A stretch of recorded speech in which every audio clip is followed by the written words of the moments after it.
kapatid ko'y gagalangin. Ipagtanggol ang pangalan, wag lang hahamakin. Basta maayos kapatiran yan, isang dalangin. Tinanggap ko mga palo kahit sobra ang sakit, na parang di naaalis sa pagkakadikit. Nang matapos palakpakan, congrats kahit pikit. At taas noong isisigaw na ako ay legit. Marami na akong nakasalamuhang, kala mo kung sino. Mapa-officer, senyores, membro, kala mo perfecto.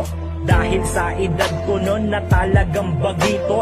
Maraming humusga ngunit di nagpapa-apekto. Paso sa aking kamay ang siyang nagsilbing gabay, upang kilalanin, makilala hanggang mamatay. Di man ako nagtagumpay sa aking paglalakbay, mananatiling alaala mga iniwan ng buhay.